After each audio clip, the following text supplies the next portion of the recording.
Um, had there been these horrible things, and had there been these horrible text messages, had there been this horrible information, that stuff would have been put out there too. Hey, my gossip-loving glam fam. Madison Starr here, ready to spill the scalding hot tea swirling around one of Hollywood's former Golden Girls, Blake Lively. Now, I know what you're thinking. Madison, are we really about to watch Blake's entire career go up in flames? And oh, babes, the meltdown we're about to dissect isn't just any run-of-the-mill scandal. We're talking about a catastrophic backlash that's turning Tinseltown on its head and leaving Miss Lively with egg on her face and possibly no seat at the industry table. Now, if you've been living under a rock, let me clue you in. Once upon a time, Blake Lively was the internet's sweetheart, stylish, witty, the perfect goals marriage, and a rep as warm and friendly as a cozy sweater. But apparently, that sweater has unraveled into a million threads of controversy. Because rumor has it, scratch that, not just rumor, but statement after statement from insiders, she's been hiding a controlling and manipulative side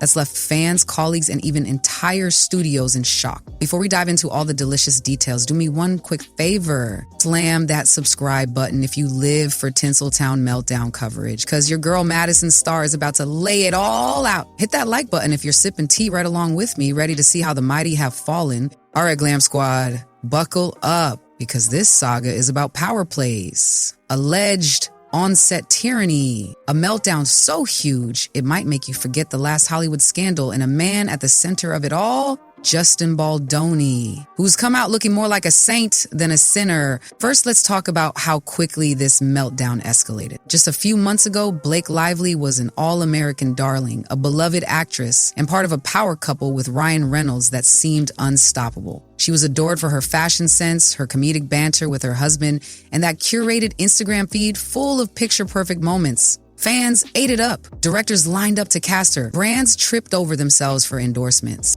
But then, bam, the rumor mill started churning about It Ends With Us, the new adaptation of Colleen Hoover's best-selling novel. Word on the street said that although Blake was technically an actress and an executive producer, she basically seized the entire production, demanding script changes, overruling the director's choices. Some sources even called her arrogant, bullying, and terrifying. I defend Justin Baldoni in this lawsuit with Blake Lively because I think she's horrible and she's made up this whole thing because she tried to steal his movie. But he is the most overly feminized man I've had to endure in recent history. Everything he says is self-flagellating over the fact that he's a man. But he's, to me, is sort of the embodiment of what happens when you totally emasculate a man. And then she continued, she took that stiletto and stuck it in his heart when he was down there self-flagellating, being so sorry for anything having to do with his testosterone. People on set allegedly felt they had to tiptoe around her or risk losing their careers. That was the first big sign that maybe Miss Lively wasn't so innocent after all. But oh, babes, that was only the prelude to the meltdown, because soon new pieces of the puzzle started trickling in, and they painted a very different picture of the actress the public thought they knew. Then came that bombshell moment. The Hollywood Reporter put out a cover story on February 22nd that showed Blake Lively, get this, using a slingshot aimed directly at Justin Baldoni. Now, obviously, it was some stylized, symbolic artwork, but the message it sent, enormous. It was as if the entire entertainment industry collectively gasped and said, wait, are they saying Blake is out to sabotage Justin? Because that's exactly how it came across to fans. Social media lit up like the 4th of July, with many folks concluding that Ms. Lively was basically targeting Baldoni behind the scenes. She apparently wanted to control the film's direction, and when he resisted, she painted him as the big bad wolf. That cover story whipped up so much outrage, it was borderline comical. But oh honey, it got worse when Blake tried to cry over the illustration. Fans were not having it. They saw it as a cheap trick to dodge responsibility. All it did was ramp up the criticism and reveal just how desperate Ms. Lively might be behind closed doors. Okay, so how did we get from a mild spat on set to an all-out meltdown? The turning point was when Blake Lively publicly accused Justin Baldoni of being inappropriate, hinting at serious misconduct. A big claim, right? Well, guess who had receipts? Justin Baldoni. He pulled out text messages that basically blew massive holes in Lively's story. People started side-eyeing her version of events. And that's when a big chunk of fans did a 180, ditching Team Blake to see Baldoni as the real victim. Some industry insiders even compared Lively's meltdown to the infamous Amber Heard fiasco, suggesting she was weaponizing the Amber Heard fiasco, a move that's made her the new Amber Heard in some corners of social media. Rough, I know, but that's how fast Hollywood can turn on you when evidence starts stacking up on the other side. Let's drill deeper. A ton of insiders claimed that on set, Blake acted like she owned the place. Literally. She might have had an executive producer credit, but from all reports, she used that to overshadow the actual director, Baldoni, rewriting scenes at will and intimidating crew members. If you dared to cross her, you risked your job. Yikes. Some folks said it was like she was a queen reigning over her subjects, expecting absolute compliance. The vibe was reportedly so tense that no one felt safe speaking up. And I think that the Justin and Blake stuff is, I think it's a big PR game, and I think that we're all the pawns of it.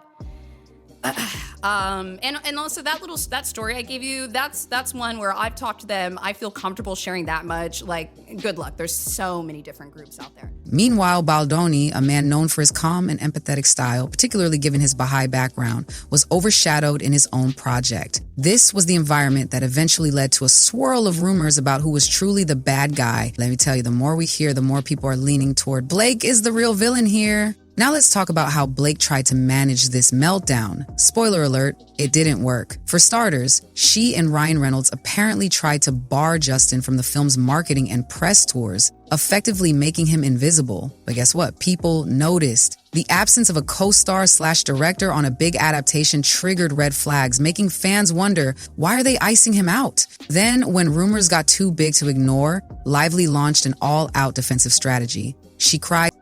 She questioned people's motives. She insisted she was the real victim of Baldoni's manipulation.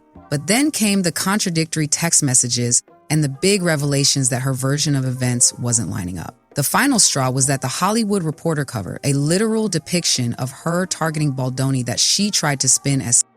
Instead, fans said, girl, that's you trying to dodge your own behavior. Hence the meltdown. People saw the pattern, blame shifting, power moves, and no real accountability. And in Hollywood, you might get away with that for a minute, unless the evidence piles up, which it did. Now, a wave of fans and colleagues are calling out Lively's bullying and arrogance, unsubscribing from her brand, and turning to Baldoni as the wronged party. Of course, we can't skip Ryan Reynolds, the comedic darling. He tried to crack a joke about the fiasco during Saturday Night Live's 50th anniversary special, presumably to lighten the heat, but oh honey, it was a flop. Some viewers felt that making jokes about something so serious was tone deaf. Now fans and critics are questioning if Ryan's nice guy persona is real or if it's just a convenient facade. Because let's not forget, Justin has alleged that Ryan was deeply involved in orchestrating the negative PR swirl against him. The $400 million lawsuit says so. And if the public starts believing that, it's game over for that comedic, relatable persona he's cultivated. Let me tell you something about Tinseltown. If you bring more drama than box office receipts, you're done. And according to insiders, the meltdown around Blake Lively has studios spooked. The last thing they want is an actress who might seize creative control or spark controversy. Directors especially are rumored to be avoiding her. She's apparently a risky bet. The phrase career suicide has been tossed around more than once in the tabloids, and even her once close industry friends are ghosting her. Like, girl, we can't let you sink our ship too. And let's talk endorsements. If the public is calling you the most hated woman in Hollywood, that's a brand's worst nightmare.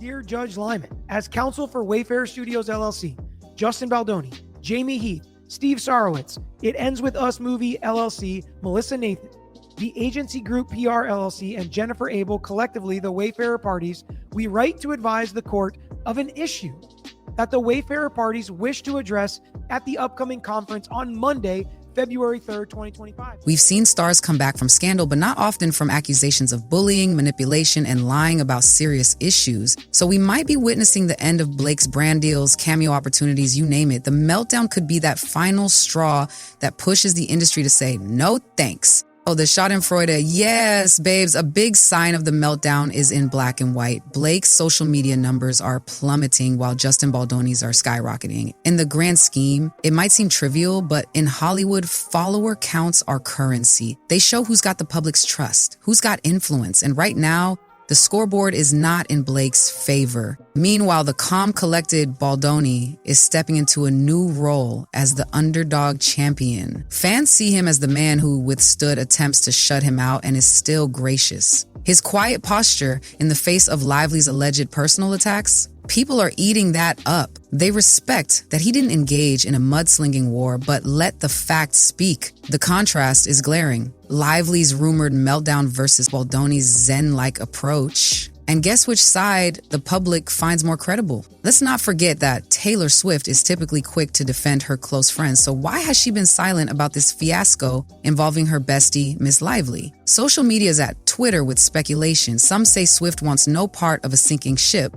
Others guess she's busy with her tour or just doesn't see a winnable angle in the meltdown. Regardless, the silence is deafening. If Swift truly believed in Blake's innocence, you'd think she might have penned a heartfelt public message or done a subtle show of support, but there's not a babes. Some fans interpret that as even Taylor sees the writing on the wall. With Swift's massive fan base and philanthropic rep, she'd normally step in to champion a friend if the cause were righteous. Her abstention might be the biggest sign that Lively's meltdown is beyond salvage. We all know Hollywood loves a redemption story. If the star does the right things, heartfelt apologies, tangible steps to fix the harm, and honest self-reflection. But so far, Lively hasn't really done that. Instead, she's doubled down, changed her stories, pointed fingers at the press, at Justin, at fandom misunderstandings, anything but a sincere "I messed up." And fans are not naive. They see the repeated attempts to spin the narrative, and it's exhausted them.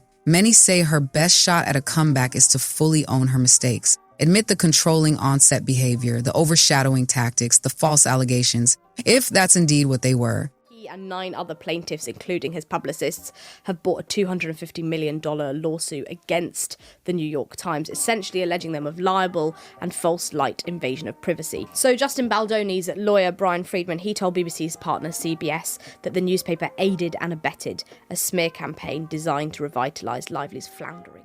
But so far, that's not on the menu, babes. She's apparently choosing to keep the battle lines drawn, blaming and misinterpretations that's pushing more and more folks away. One of the biggest controversies swirling around all this is the notion that Blake used the Me Too movement for personal gain. If true, that's a massive betrayal of trust because let's be real, Me Too has done vital work shedding light on real harassment and if someone hijacks it to settle personal vendettas or control a production, that's a moral no-go. Fans and activists are outraged, saying it dilutes the seriousness of actual victim stories. For many who initially championed her cause, that's the ultimate betrayal. They feel they were duped into believing a sob story about a powerful male co-star harming her. Now, the meltdown has them comparing her to Amber Heard, calling her out for potentially setting back genuine survivors. That stigma might be the hardest part for her to shake, even more than the behind-the-scenes meltdown stuff. Meanwhile, let's see how this meltdown might catapult Justin Baldoni forward. He was nearly erased from his own film spotlight, but ironically, that might have shielded him from the public scorn had Lively's allegations gone unquestioned. Once he came out with receipts, raw footage,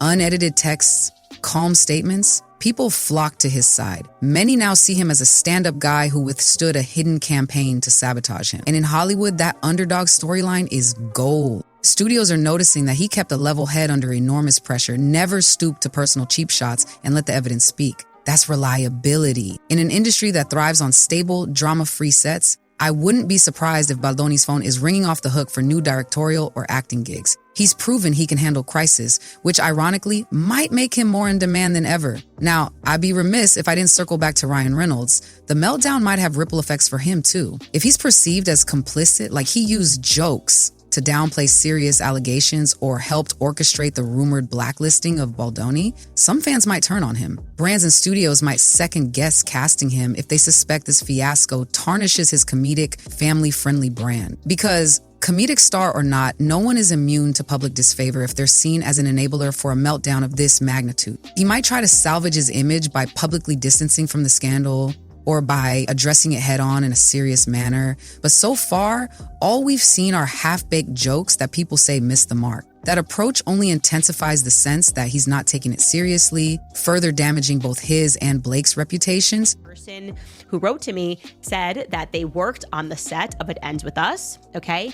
And that the villain in this entire story is not Blake Lively, it's not Justin Baldoni, but it is Ryan Reynolds. Ryan started the fire! Allegedly. Don't gag order or sue me, Ryan Reynolds, okay? I don't want to be involved in your drama. I'm just telling my audience what I was told. He goes into Blake Lively's trailer and they have an argument. All of the production assistants overheard the argument. So it's a tightrope walk. Any misstep and he's part of the meltdown too. So babes, is Blake Lively officially done in Hollywood? It's too soon to slap a final verdict, but the meltdown signs are everywhere. Industry backlash, fan outrage, lost endorsements, plummeting social media numbers, ex-fans calling her the most hated woman in Hollywood. It's not looking good. Typically, a star might lie low for a year or two and stage a comeback, but the allegations here, bullying, possible false Me Too claims, controlling an entire production, are not easy to gloss over with a quick apology. Plus, the meltdown keeps evolving. Each day, new tidbits come to light, painting her deeper into a manipulative corner. If she tries to blame the audience for misunderstanding, it only fans the flames. People see it as more spin, more deflection. The meltdown might go down in history as one of the biggest star collapses of the modern era, especially because she had it all and let it slip away in the quest for control. All right, my lovelies. That's the bleak portrait of Blake Lively's meltdown. She's hemorrhaging followers, losing supporters, facing the Me Too fiasco accusations, and overshadowing her own career with what looks like a power-hungry fiasco gone awry. Meanwhile, Justin Baldoni, the man she allegedly tried to sabotage, comes out looking calm, patient, and increasingly beloved by fans who see him as the real victim. Where does this story end? Possibly with more legal drama, possibly with Lively quietly stepping away from the public eye. Could she attempt a tearful apology tour at some point? Maybe. Will the public buy it? That depends on how genuine she is and whether she stops pointing fingers. For now, it's a meltdown for the history books, and Ms. Lively is sitting in the epicenter of the storm. Now, let me hear from you, babes. Are you still on Team Blake, or have you joined the wave of supporters rallying behind Baldoni? Do you think Lively can bounce back from this monstrous meltdown, or is the star power officially fizzled out? Sound off in the comments because I'm dying to know. And if you haven't already, hit subscribe for more of Hollywood's messiest showdowns. If you found this deep dive helpful, smash that like button. It helps your girl bring you the tea you crave. Until next time, I'm Madison Starr, your one-stop shop for sassy commentary and behind-the-scenes gossip. Keep sipping, keep questioning, and remember, in Tinseltown, the glitz can vanish in a blink and the meltdown can be oh so gloriously entertaining. Love you, babes. Stay blessed, stay messy, and stay tuned for the next scandal on the horizon.